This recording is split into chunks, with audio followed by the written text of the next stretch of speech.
श्री इमरान प्रतापगढ़ी जी। धन्यवाद सभापति महोदय। हम ही को कातिल कहेगी दुनिया, हमारा ही कत्लेआम होगा। हम ही कुएं खोदते फिरेंगे, हम ही पे पानी हराम होगा। सभापति महोदय, सन 1947 में दिल्ली की जामा मस्जिद की तारीखी सीढ़ियों पर खड़े होकर के भारत रत्न मौलाना अबुल कलाम आजाद साहब ने कहा था कि मुसलमानों कहां जा रहे हो, यह है तुम्हारा मुल्क, यहां तुम्हारे आबाओ अजदाद की कब्रें हैं। उस वक्त मौलाना आजाद की ये सदाएं सुन करके लोगों ने अपने सरों की गठरियां उतार करके रख दी थी। आज उसी दिल्ली में मौजूद देश की संसद में एक बिल आया है जो हमसे उसी जामा मस्जिद की सीढ़ियों के सबूत मांगेगा, जो उन्हीं सीढ़ियों के पास अपनी कब्र में सोए हुए मौलाना आजाद को फिर से कब्र से सदा देनी पड़ेगी कि ये जो कब्र है वो मेरी कब्र है, ये किसी सरकार की जागीर नहीं है। सभापति महोदय, मैं जहां खड़ा हूं इसी संसद भवन के सामने सड़क के उस पार अपनी कब्र में सोए हुए भारत के पूर्व राष्ट्रपति फखरुद्दीन अली अहमद की कब्र है। शायद अब उस कब्र से भी सदाएं आए कि ये कब्र मेरी कब्र है, ये सरकार की जागीर नहीं है। सभापति महोदय, मैं वक्फ कानूनों में किए जा रहे संविधान विरोधी बदलावों के खिलाफ बोलने के लिए खड़ा हुआ हूं। संविधान का आर्टिकल 14 हो, 29 हो, 30 हो, चीख चीख कर कहता है कि देश में सब बराबर के हकदार हैं। आर्टिकल 26 कहता है कि सबको अपने अपने मजहबी कामों के लिए मंदिर, मस्जिद, गिरजाघर, गुरुद्वारों का निर्माण करने का हक है और उसका रखरखाव का भी हक है। लेकिन डॉक्टर बाबा साहब अंबेडकर के संविधान को हर दिन कुचलने वाली ये सरकार देश के मुसलमानों से नफरत में इतनी अंधी हो गई है कि खुलेआम देश की संसद में देश सरकार के माइनॉरिटी मिनिस्टर साहब और होम मिनिस्टर साहब झूठ बोलते हैं और देश को गुमराह करते हैं, झूठ शब्द असत्य बोलते हैं। सरकार ने इस बिल का नाम उम्मीद रखा है। मंत्री जी कल से इसे देश के मुसलमानों के लिए नई उम्मीद बता रहे हैं। नहीं मंत्री जी, न तो यह बिल मुसलमानों के लिए नई उम्मीद है और न ही उम्मीद की नई किरण। सभापति महोदय, भाजपा ने पूरे देश में वक्फ के नाम पर कई सारे झूठ फैलाए हैं। आइए आज उनकी सच्चाई पर बात करते हैं।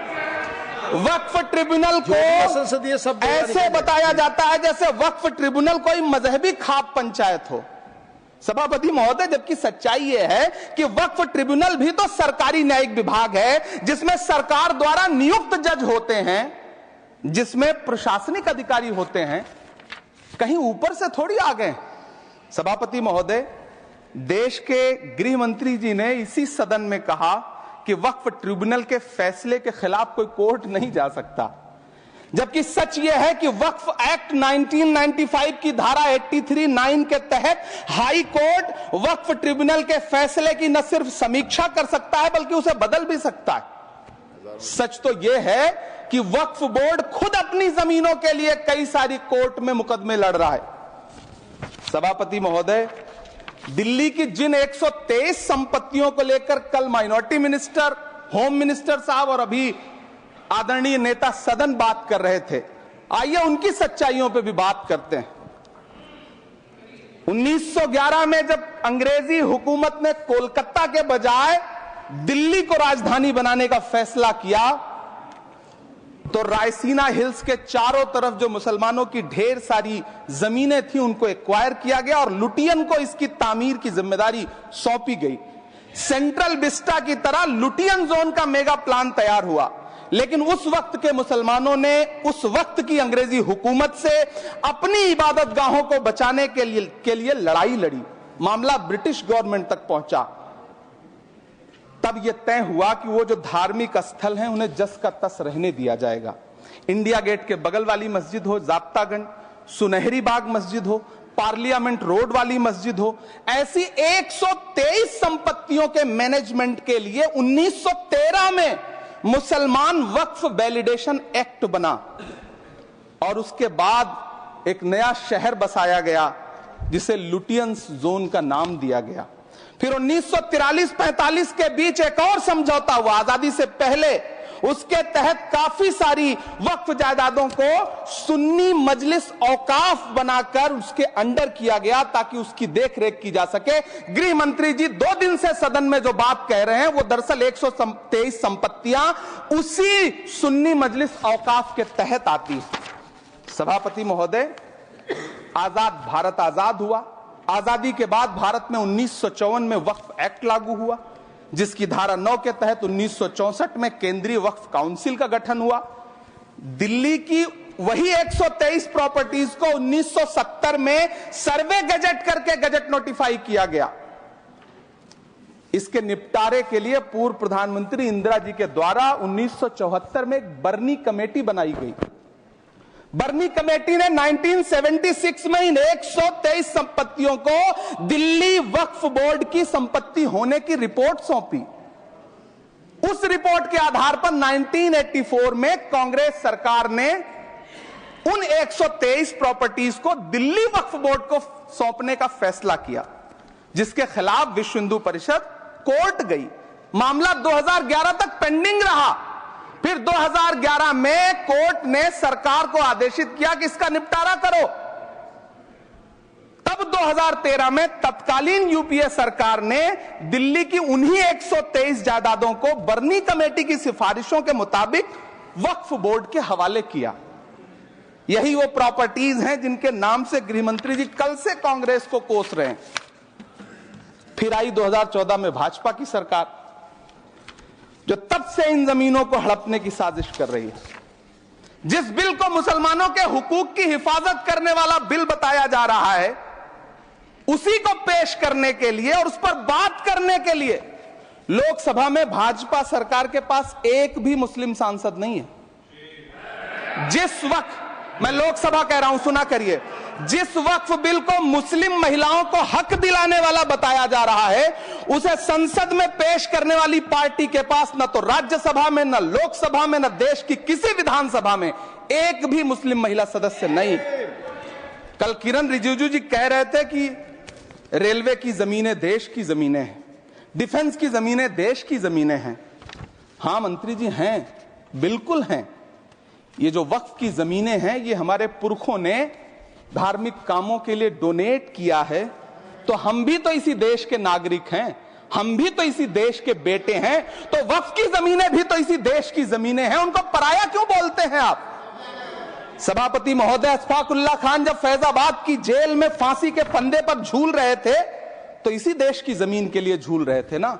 सभापति महोदय, अंडमान की जेल में काला पानी की सजा काटकर अपनी जान देने वाले मौलाना फजले हक खैराबादी हो या शेर खान अफरीदी हो, वो भी तो इसी जमीन के लिए अपनी जान दे रहे थे ना। सभापति महोदय, पाकिस्तान के खिलाफ लड़ते हुए अपनी जान देने वाले महावीर चक्र विजेता ब्रिगेडियर उस्मान हो या पाकिस्तान के पैटर्न टैंक उड़ाने वाला परमवीर चक्र विजेता वीर अब्दुल हमीद हो, वो भी तो इसी जमीन के लिए अपनी जान दे रहा था ना। और मंत्री जी, मैं इस सदन में अलल ऐलान ये कहता हूं कि जब भी इस देश की जमीन को लहू की जरूरत होगी, आपसे 2 कदम आगे इमरान खड़ा मिलेगा, ये मैं आपसे यकीन दिलाते हुए कह रहा हूं। सभापति महोदय, मैं सरकार से कहना चाहता हूं, हमसे हमारी इबादत गाहें तो मत छीनिए ना, हमारे घरों पे बुलडोजर तो मत चलाइए ना, हमारी कब्रों में तो हमें सुकून से सोने दीजिए ना।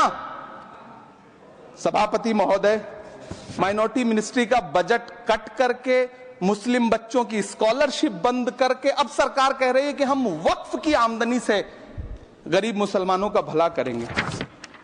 गुजरात की बेटी बिल्किस के बलात्कारियों की रिहाई के बाद उन्हें माला पहनाने वाली लोगों के नेता ये कह रहे हैं कि यह बिल मुस्लिम महिलाओं को उनका हक दिलाएगा। धन्यवाद मोदी जी, क्या बढ़िया सौगातें मोदी दे रहे हैं आप। पहले हमें गुजराते मोदी दिया, आप सौगाते मोदी दे रहे हैं। लेकिन यह सरकार इतना याद रखे कि इसी ठसक के साथ देश की संसद में सीए का कानून भी लाया गया था और कहा गया था बड़े बड़े भाषण देकर के कि पड़ोसी देशों से हिंदू भाइयों को ला करके यहां नागरिकता दी जाएगी। लेकिन मैं आपके संज्ञान में लाता हूं सर कि पिछले इतने दिनों में इनसे नागरिकता लेने के लिए 2000 व्यक्ति भी नहीं आए, जबकि इसके उलट इन्हीं की सरकार में पिछले 10 साल में 15 लाख से ज्यादा भारतीयों ने भारत की नागरिकता छोड़ करके दूसरे देश में जाकर के बस गए। यह हुआ उस कानून का अंजाम। सभापति महोदय, इसी तरह की जिद के साथ किसानों के खिलाफ भी कानून लाए गए थे। जिस तरह आज वक्फ के फायदे गिनाए जा रहे हैं, उसी तरह से किसानों को भी कृषि कानूनों के फायदे गिनाए गए थे। लेकिन अंजाम क्या हुआ? 700 किसानों की शहादत लेने के बाद सरकार को अन्नदाता किसानों के सामने घुटने टेकने पड़े और कृषि कानून वापस लेने पड़े। जिल्ले इलाही, जमहूरियत जो है वो नफरत और ठसक से नहीं चलती है, अकड़ से नहीं चलती है। उसमें सबकी हिस्सेदारी जरूरी है। कल देश के माइनॉरिटी मिनिस्टर ने लोकसभा में खड़े होकर एक शेर सुनाया था कि मुझसे कोई बदगुमान न हो, तो मैं उन्हें एक शेर सुनाना चाहता हूं कि मैं आज जद पे हूं तो इतना खुशगुमान न हो, मैं आज जद पे हूं तो इतना खुशगुमान न हो, चराग सबके बुझेंगे हवा किसी की नहीं। नीतीश कुमार जी हो, चंद्रबाबू नायडू जी हो, चिराग पासवान जी हो, जयंत चौधरी जी हो, देवे गौड़ा जी हो, जीतन राम मांझी जी हो, सबको समझना पड़ेगा कि जब जंगल में आग लगती है तो न वो बरगद बचते हैं जो हवा को आंधी में तब्दील करते हैं, न वो बांस बचते हैं जो आपसी रगड़ से चिंगारी पैदा करते हैं। सभापति महोदय, जब देश को मनमोहन सिंह साहब जैसा काबिल प्रधानमंत्री मिलता है तो देश को आरटीआई जैसा एक्ट मिलता है, सेज जैसा एक्ट मिलता है, मनरेगा जैसा एक्ट मिलता है, लिबरलाइजेशन मिलता है, राइट टू एजुकेशन मिलता है, नेशनल फूड सिक्योरिटी एक्ट मिलता है। लेकिन जब देश को सौगातें मोदी मिलती है तो क्या मिलता है? सीए मिलता है, फॉर्म्स लॉ मिलता है, आर्टिकल 370 मिलता है, इलेक्टोरल बॉन्ड जैसा एक्ट मिलता है और वक्फ अमेंडमेंट एक्ट जैसे बिल देश को मिलते हैं। मुझे तो अपने हमवतन भाइयों से पूछना है कि आपको अपने बच्चों की तरक्की, खुशहाली और नौकरी की दरकार है या फिर मुसलमानों की दान की गई जमीनों को लूटकर धन्ना सेठों को देने की साजिश करने वाले कानून की? सभापति महोदय, यह सरकार रात के 3 बजे तक पूरे देश को जगा करके संसद में अपने ही नागरिकों को नीचा दिखाने के लिए वक्फ बिल ला रही थी, तो उधर रात के 1:30 बजे अमेरिका हम पर 26% टैरिफ लगा रहा था। सरकार की प्राथमिकताएं देश को पता। सभापति महोदय, मैं बहुत भावुक हूं आज, और मुझे अच्छा लगा कि आदरणीय नेता सदन जगत प्रकाश नड्डा जी ने बहुत अच्छी बातें भी की, मन से बातें की। क्योंकि उनके नाम में प्रकाश जुड़ा है तो मैं उनमें हमेशा एक रोशनी की किरण देखता हूं। मैं उनके सामने बहुत अदब से यह बात कहना चाहता हूं कि चरागों के सफर में दबदबा हो आंधियों का तो फिर अंजाम जुल्मत के सिवा कुछ भी नहीं होगा। यह दुनिया नफरतों के आखिरी स्टेज पर है, इलाज इसका मोहब्बत के सिवा कुछ भी नहीं होगा। मैं भावुक हूं, मेरी पलकें गीली हैं। अगर देश की एक बहुत बड़ी आबादी को लगता है कि आप उसका भला करने के लिए नहीं बल्कि उनकी इबादतगाहों, उनकी कब्रिस्तानों, उनकी खानकाहों को बर्बाद करने का बिल ला रहे हैं, तो फिर आप अगर समझाने में नाकामयाब रहे हैं तो यह आपकी नाकामयाबी है। पहले समझाइए, उसके बाद कोई बिल लेकर के आइए, तब शायद हम आपका इतनी पुरजोर तरीके से विरोध ना करें। लेकिन सभापति महोदय, मैं अंत में सिर्फ इतना कहना चाहता हूं कि इस बिल में जो भी पॉइंट्स दिए गए हैं, बॉम्सी पोर्टल देख लीजिए, सरकार का झूठ आपको पकड़ में आ जाएगा। हम डरे नहीं हैं, हम सिर्फ सरकार से अपील कर रहे हैं कि हमें अपना समझिए। हम आपके अपने हैं, इस देश के नागरिक हैं और आप ताकत में हैं। संख्या बल के आधार पर बिल हो सकता है आप पास करा ले, लेकिन आपको यह बात समझनी पड़ेगी कि हम तो वो तारीख हैं, जहनों में रहना है जिसे कागजी पुर्जे नहीं जो फाड़ डाले जाएंगे। जिस जमीन पर मैं खड़ा हूं यह मेरी पहचान है। आप आंधी हैं तो क्या मुझको उड़ा ले जाएंगे? आपको यह बात समझनी पड़ेगी। आपको अगर इतना विपक्ष की तरफ से पहले जेपीसी में इतने सारे पॉइंट्स आए और उसके बाद कल से लोकसभा में और राज्यसभा में सुझाव आप सुनने को तैयार नहीं है, लोगों की शंका को दूर करने के बारे में आप बिल्कुल सोच नहीं रहे, बस आप कह रहे हैं यह बिल उम्मीद की नई किरण है। नहीं साहब, इसे भले किरण जी लेके आए हैं, लेकिन ये उम्मीद की नहीं बल्कि नाउम्मीदी की किरण है। और इस देश की एक बहुत बड़ी आबादी इस बात से खदशे में है, शक में है कि आप सीधे उनकी जमीनों को लूट करके धन्ना सेठों को बेचना चाहते हैं। मेरी अब भी आपसे अपील है कि इस बिल को वापस लीजिए। यह बिल कहीं से आपके अपने नागरिकों के लिए अच्छा नहीं है। यह बिल सिर्फ इस देश के मुसलमानों को नीचा दिखाने का और अपने एक ऐसे मतदाता वर्ग को खुश करने का बिल है जिनको इस बिल के पास हो जाने से कुछ मिलेगा भी नहीं, लेकिन आप एक नैरेटिव देना चाहते हैं, एक मैसेज देना चाहते हैं। मेरी आपसे अपील है कि कृपया ये जो सबका साथ सबका विकास का नारा है, इस नारे को रत्ती भर तो चरित्रार्थ कर दीजिए। बहुत बहुत धन्यवाद।